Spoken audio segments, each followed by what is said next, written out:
A few days ago, we posted an article about some bizarre reactions to the San Bernardino massacre, and I quoted the leader of the Los Angeles offices of CARE, the Council on American Islamic Relations, Hussam Allouche, where after repudiating the terrorist attacks, he did say that American policies overseas have contributed to terrorism and things like that, or helped breed terrorism. I took exception to it, and then he posted on Facebook that I took him out of context, twisted his words, and I said, well, look, come on my radio show. Let's talk about it. I have concerns about things you're saying, claims about the massacre had nothing to do with Islam, and Islam is not violent. Let's talk about it. Well, he very plainly declined, accused me of bigotry, twisting his words, which is very unfortunate. But let's address this question.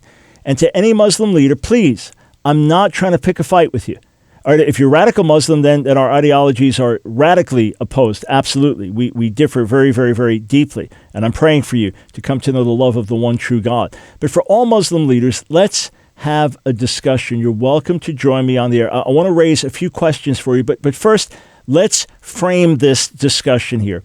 Raheel Raza is a Sunni Muslim, and she is concerned about radical Islam, and she addresses this question.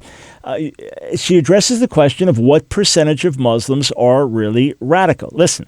Almost every day, we're told that Islamist terrorism has nothing to do with Islam. Muslims are peaceful and tolerant people and have nothing whatsoever to do with terrorism. Al-Qaeda's cause is not Islam. ISIL is not Islamic.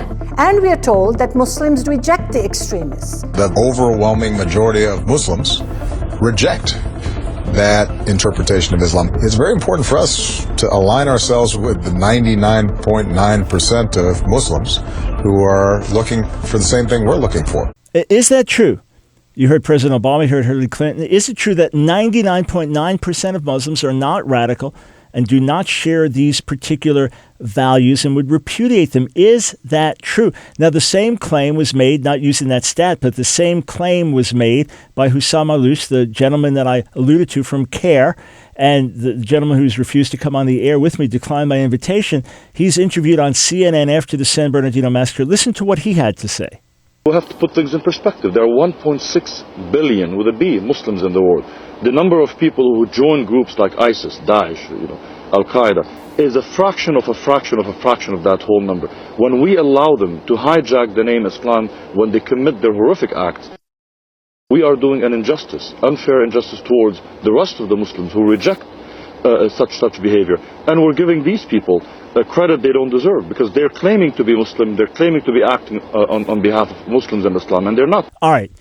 Let's look at some of the stats. There's a great video that Raheel Raza, the Clarion Project, put out by the numbers that breaks this down. Let's look at some of these specific stats here, okay? And Raheel Raza finds it helpful to use the different circles that Sam Harris, atheist Sam Harris, has laid out. The innermost circle being the violent jihadists, the ones that are actually on the front lines with ISIS, with Boko Haram, with Al-Qaeda, that are slaughtering innocent people, that are beheading people, that are flying into the World Trade Centers. Those are tens of thousands, perhaps several hundred thousand, but certainly tens of thousands, multiplied tens of thousands, and maybe as high as several hundred thousand represented there. But then your next circle, after the violent jihadists, you have the Islamists. That's how she's categorizing them here. So groups like Muslim Brotherhood, that were elected to lead Egypt, they're working within the system for the same goals of Islamic rule, of Sharia law, of enforcing these things. And an organization like CARE, she'd put in this category as well.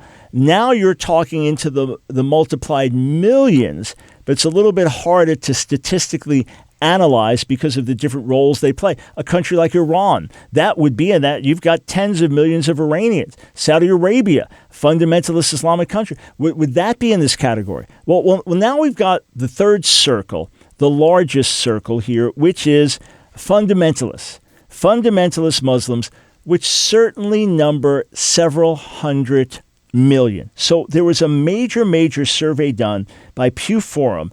They interviewed Muslims in southern Eastern Europe, in Central Asia, in Southeast Asia, in South Asia, and in the Middle East and North Africa. All right. That includes countries like Afghanistan, Pakistan, Egypt, Bangladesh. It includes countries like Iraq and Tunisia and Albania and Kosovo and Turkey and Malaysia. All right. So here are the interviews. All right. Here are the percentages. They asked about those who supported Sharia law in Afghanistan, Egypt, Jordan. 79 to 86% in these different countries believe apostates should be executed.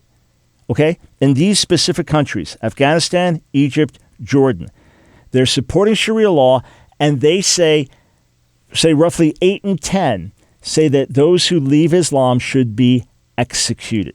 Now, 27% of all Muslims polled in all these different countries, 27% said that apostates should be executed.